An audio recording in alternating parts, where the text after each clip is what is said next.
네, 투자텔미 시간입니다. 무거운 마음을 안고 오늘 시장 변동성을 좀 어떻게 이겨내고 극복해야 할지 함께 대안을 찾아보겠습니다. 텔레그램에서 자료 찾아봤고요. 첫 번째 키워드 변수입니다. 외부 변수로 오늘도 시장이 엄청난 변동성 보여주고 있습니다. 관련된 내용 점검을 해보겠습니다. 이 코스닥 대장의 기운이 느껴지는 코스닥 종목 하나, 두 번째로 짚어볼 거고요. 두 에너지 가격 사이에서 차익 거래를 통한 이익을 기대해 볼 수 있는 종목도 마지막에 전해드리겠습니다. 첫 번째 내용 함께 보시죠. 네, 유가 급등 그리고 그로 인한 시장 급락에 대한 코멘트 텔레방에서 확인을 해보겠습니다. 먼저 감산과 장기전에 대한 공포가 유가 급등 그리고 시장 급락으로 연결이 되고 있는데요. 결국에는 오늘 유가 110달러 선 넘어섰습니다. 원인은 중동 산유국들의 감산 릴레이와 지정학적 분쟁의 장기화 우려 때문입니다. 글로벌 생산량 2위인 이라크, 3위 아랍에미리트, 그리고 5위인 쿠웨이트가 일제히 감산에 돌입을 했습니다. 여기에 이란은 최고 지도자 하메네이의 찬함을 후계자로 지명하며 지금 대외적으로 강경파가 여전히 굳건하다라는 메시지를 던졌다라고 해석이 되고 있습니다. 그리고 트럼프 대통령은 유가 상승을 두고 작은 대가라고 언급을 하면서 사실상 유가를 안정시킬 의지가 없거나 능력이 부족함을 드러내면서 시장의 불안감을 키웠습니다. 두 번째는 또 환율입니다. 우리나라처럼 에너지를 전량 수입하는 국가에게 이 고환율은 치명적입니다. 원달러 환율이 1,500원 부근까지 치솟으면서 원유 구매 비용 부담이 눈덩이처럼 불어나고 있습니다. 가장 우려스러운 건 또 미국의 상황이죠. 주말에 발표가 된 미국의 고용지표 부진하게 나오면서 경기 침체 우려 커졌습니다. 보통 이럴 때는 금리를 내려서 경기를 방어해야 하는데 지금은 치솟은 유가 때문에 인플레이션이 다시 고개를 들고 있어서 금리 인하 카드를 꺼내기가 매우 어려워졌습니다. 여기에 스태그플레이션에 빠지는 것 아니냐라는 우려까지 더해지고 있습니다.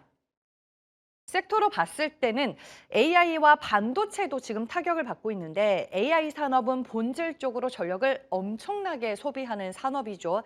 에너지 가격이 이렇게 폭등을 하게 되면 전력 비용 증가로 이어지게 되고 이는 곧 기술주들의 실적과 투자 심리에 막대한 부담으로 작용을 할 수밖에 없습니다. 과거와 이제 좀 비교를 해보면 지정학적 이벤트들을 분석해 봤을 때 발발 후 첫 1주에서 2주 동안이 시장에서 가장 격렬하게 반응하는 시기였고요. 그 이후에는 서서히 새로운 환경에 적응하며 시장이 자리를 찾아가는 패턴을 보이기는 했습니다. 지금 시장이 공포에 휩쓸려서 펀더멘털이 튼튼하고 훌륭한 종목들까지 다 같이 이제 빠지고 있는데 외부 변수로 이렇게 밀린다면 과도한 공포로 여기기보다는 조심스럽게 기회로 활용해보자라는 전략에 대한 코멘트도 확인을 해볼 수 있었습니다. 그리고 이제 다른 텔레방에서 유가 급등이 가져올 변화에 대해 좀 짧게 체크를 해볼게요.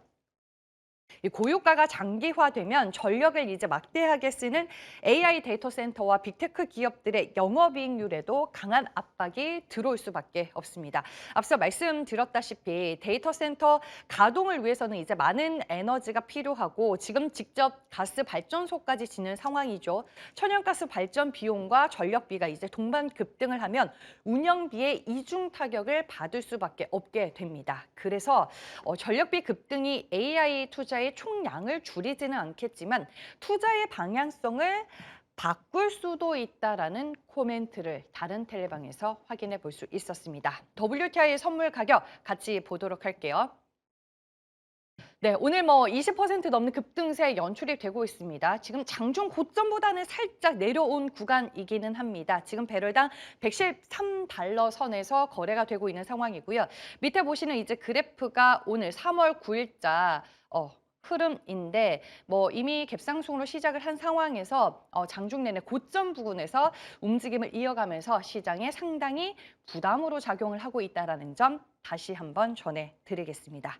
첫 번째 내용은 유가와 관련된 내용이었고요. 두 번째 내용 이어가 보겠습니다. 한양증권 오병용 애널리스트가 케어젠의 리포트를 내놨는데 제목이 일단 코스닥 대장주의 기운입니다. 어떤 호재와 모멘텀이 있는지 하나씩 살펴보도록 할게요. 먼저 이제 먹는 비만 보충제 코글루타이드의 미국 대형 공급 계약이 임박했습니다. 케어제는 지난 1월 30일 경구용 GLP-1 보충제인 코글로타이드를 미국 FDA 신규 기능성 원료에 성공적으로 등재를 했습니다. 이 제품이 건강기능식품이기는 하지만 합성 펩타이드를 원료를 써서 GLP-1 의약품 수준의 효과를 기대할 수 있는 제품으로 꼽히는데요. 현재 미국의 다국적 기업과 화성 공장 실사까지 마치고 공급 계약 협상 마무리 단계에 있어서 머지않아 대규모 계약 성사 소식을 기대해 볼 수 있다고 합니다. 그 외 내용들은 제가 재미나이와 함께 자료를 정리해 봤습니다. 두 번째로는 안약처럼 톡 떨어뜨리는 황반 변성 치료제 CGP5의 강력한 임상 모멘텀이 존재합니다. 눈에 무서운 주사를 맞는 대신에 안약처럼 저만하는 획기적인 방식인데도 임상 일상에서 이미 기존 블록버스터 약물인 아일리아 수준의 효과를 보였습니다. 오는 3, 4월 중에 미국 FDA의 임상 이상 신청과 더불어서 상반기 내에 결과를 알 수 있는 혁신 치료제 지정을 함께 신청할 예정입니다. 지금 건성 환반 변성까지 타깃으로 연구를 진행하면서 글로벌 빅파마 세 곳과 기술 이전 논의도 활발하게 진행 중입니다. 세 번째로는 이 화장품 업계 게임 체인저가 될 펩타이드 물질 히알릭스의 등장입니다. 히알룩스는 주사바늘 없어도 화장품의 좋은 유효 성분이나 스킨 부스터가 피부 아래 지방층까지 깊숙이 흡수되도록 돕는 혁신 물질입니다. 주사제 변환보다 훨씬 거대한 화장품 시장을 타깃으로 당장 올해 글로벌 파트너십을 통해서 상업화에 나설 계획이라고 합니다. 그리고 마지막으로 코스닥 상위 바이오 종목 중에서 돋보이는 저평가 매력인데요. 시총이 더 큰 바이오주들과 비교를 했을 때 앞서 말씀드린 굵직한 단기 이벤트들이 줄줄이 대기하고 있어서 밸류에이션 매력이 충분하다라는 분석이었습니다. 결론적으로 정부의 코스닥 활성화 정책 속에서 든든한 바이오 투자 대안을 찾고 있다면 케어젠이 어떻냐라고 리포트에서는 얘기를 하고 있었습니다. 네, 1년 전 주가 보시면요. 그 당시에 주가가 25,000원이었거든요. 상당히 많이 올랐죠. 최근에는 153,800원까지의 고점을 찍기도 했었습니다. 지정학적 리스크가 불거지면서 주가 변동성이 커지기는 했지만 그래도 상대적으로 좀 잘 버텨주고 있다라고 평가를 해볼 수 있겠고요. 오늘 엄청난 시장 변동 속에서도 장중에 빨간불로 전환하려는 움직임 포착이 됐었고 현재도 시장 대비해서는 양호하게 1% 하락세 보여주고 있습니다. 마지막 세 번째 내용 이어가 볼게요. 네, 지금같이 불안한 시장에서 SK가스가 또 기회를 맞이하고 있다고 하는데요. 리포트 내용과 텔레방 코멘트로 짚어보겠습니다. 일단 오늘 NH투자증권에서 리포트가 나왔고 리포트 제목은 SK가스가 4년 만에 기회를 찾았다였습니다. 지금 SK가스는 중동에서 들여오는 LPG 비중이 30%가 채 안 된다고 합니다. 즉 호르무즈 해협이 막혀도 남들보다 타격이 훨씬 적다라고 볼 수 있겠고 지금 새로 지은 발전소 울산 GPS를 활용한 쏠쏠한 차익 거래가 모멘텀으로 꼽히고 있습니다. 해협이 막히면 당장 대체하기 힘든 LNG 가격 천정부지로 뛰게 되는데요. 반면에 LPG는 상대적으로 구하기가 수월해서 가격이 덜 오르는데 여기에서 두 가스 사이에서 큰 가격 차이가 발생을 하게 됩니다. 이때 이제 SK가스의 울산 GPS 발전소가 빛을 발하게 되는데 이 발전소가 아주 똑똑하게도 LNG와 LPG를 둘 다 연료로 쓸 수 있다고 합니다. 그러니까 비싸진 LNG 대신에 상대적으로 싼 LPG를 태워서 전기를 만들고 남은 비싼 LNG는 시장에 팔아서 중간 마진을 크게 남기는 겁니다. 과거에 러시아 우크라이나 전쟁이 터졌을 때도 이 두 가스의 가격 차이가 확 벌어졌었는데 리포트 분석에 따르면 만약 그때 이 울산 GPS 발전소가 돌아가고 있었다면 2년 동안 무려 1조 2천억 원이라는 막대한 이익을 냈을 거다라는 계산이 나옵니다. 그런데 지금 발전소가 딱 완공이 됐죠. 가스 가격 흐름이 딱 그때와 비슷한 수준으로 흘러간다면 얼마나 이익이 발생하게 될지 계산기를 두드려 보면 알 수가 있습니다. 관련된 코멘트 이제 텔레방에서 또 확인을 해보면 이렇게 SK가스의 울산 발전소가 다른 곳과 확연히 좀 차이가 나는 이유는 가격 상황에 따라서 LNG와 LPG를 자유롭게 골라서 쓸 수 있는 연료 스위칭 설비 덕분이라고 합니다. 이런 모멘텀 덕분에 오늘 시장 변동성 내에서도 장중 내내 좀 상승 흐름을 유지하고 있는데 솔직히 이 종목도 오늘 장중에 변동성이 좀 크기는 했습니다. 장 초반 7% 갭상승으로 시작을 했고 장중에 10% 넘게 올랐다가 현재는 6%의 오름세만을 유지를 하고 있습니다. 워낙 이제 거래가 좀 활발하게 이뤄지는 종목은 아닌데 최근에 일주일 동안의 주가 흐름을 보시면요. 전쟁 리스크가 불거진 이후로 주가 변동성이 커졌고 거래량도 동반수반한 움직임이 연출이 되고 있다는 점 여러분들 확인해 보시길 바라겠습니다. 세 가지 이슈들 모두 확인을 해봤고요. 이제 엠뱅골드 이태호 매니저 볼 시간입니다. 안녕하세요. 네, 안녕하세요. 엠비엔골드 이태현 매니저입니다. 네, 불안한 시장 흐름 속에서 오늘 이태호 매니저는 어떤 점을 중요하게 보셨을까요? 네, 확실히 오늘 시장에서 에너지 관련해서 2차 전지 쪽을 좀 말씀을 드려볼까 합니다. 주말간의 국제유가 급등으로 인해서 오늘 시장에서는 신재생 에너지 관련해서의 어떤 관심도가 좀 늘어나고 있는 상황입니다. 과거에도 이제 러시아 우크라이나 전쟁 때도 그랬었고 이번 미국과 이란과의 어떤 지정학적 리스크가 좀 불거지는 구간에서도 에너지 공급망이 언제든지 어떤 정치적인 무기가 될 수 있다라는 사실들이 시장에서 좀 확인이 되고 있는데 우리나라 같은 경우도 마찬가지겠지만 경제적으로 가장 큰 구조적인 리스크라고 하면은 상당히 높은 에너지 의존도를 좀 꼽아볼 수 있을 것 같습니다. 원유부터 LNG라든지 석탄 수입액이 실제로 최근 3년 평균 연간 1,400억 달러 이상을 기록할 만큼 상당히 이제 높은 에너지의 어떤 의존도를 수입하는 의존도를 좀 가져가고 있기 때문에 지금처럼 에너지 가격이 급등하는 구간에서 우리나라의 어떤 무역 수지부터 물가부터 또 환율까지 동시에 좀 흔들렸던 흐름들이 있었는데 이번에도 좀 마찬가지라고 좀 보시면 될 것 같고요. 이에 따라서 지금 시장에서 주목하는 키워드가 단순한 어떤 친환경이 아니라 에너지의 어떤 자립이라는 키워드로 주목을 하고 있지 않을까 싶습니다. 그래서 태양광부터 이제 풍력 에너지 같은 신재생 에너지의 어떤 관심도가 높아지고는 있는데 또 한 가지로 볼 수 있는 게 2차 전지라고 저는 볼 수 있을 것 같습니다. 유사한 맥락으로 체크를 해봤을 때 실제로 최근에 유가 상승으로 인해서 전기차 시장에 대한 어떤 수요 증가를 기대를 하는 움직임들도 나타나고 있습니다. 동남아시아 같은 경우에서도 전기차 수요가 실제로 빠르게 좀 늘어나고 있다라는 소식들도 들려오고 있고요.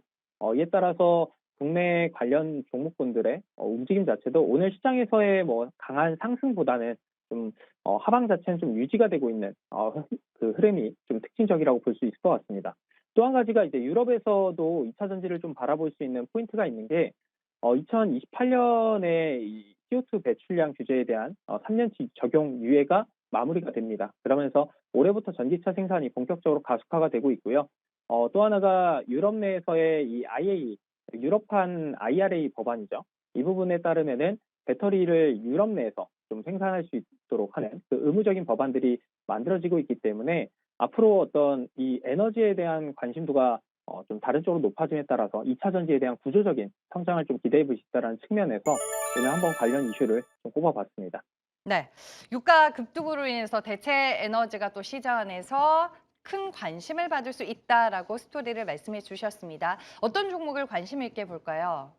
네, 가장 대표적인 종목을 우선적으로 좀 봐야 되지 않을까 싶고요. 현재 19만 8,200원에 거래가 되고 있는 에코프로 BM을 소개를 드려보도록 하겠습니다.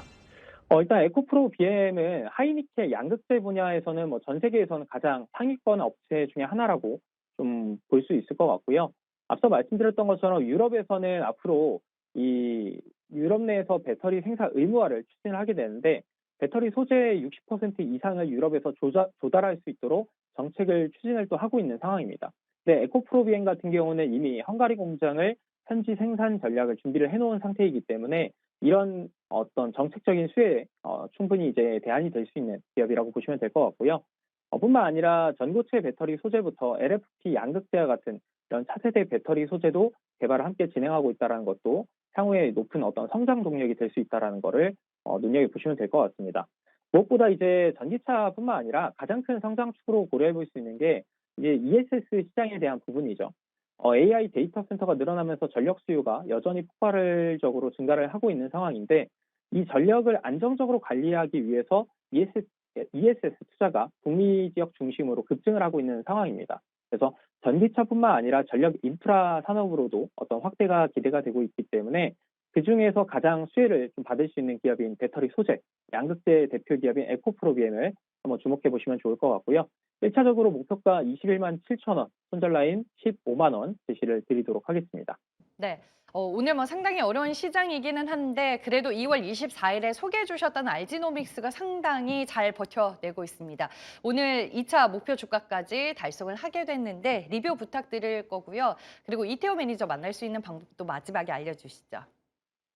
일단 알지노믹스가 확실히 RNA 편집 기술 기반으로 글로벌 빅파마의 어떤 협업 확대에 대한 내용들이 조금 더 시장에서 긍정적으로 반영이 되고 있는 것 같습니다. 앞으로의 어떤 구조적인 상승이 유효한 구간이기 때문에 다음 목표가는 알지노믹스 19만 원 제시를 드리도록 하겠습니다.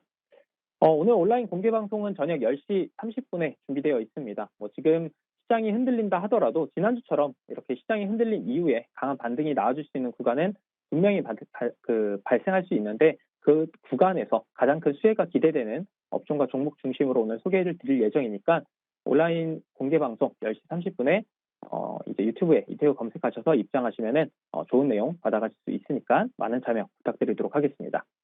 지금까지 MBN 골드 메이저 이태호였습니다. 감사합니다.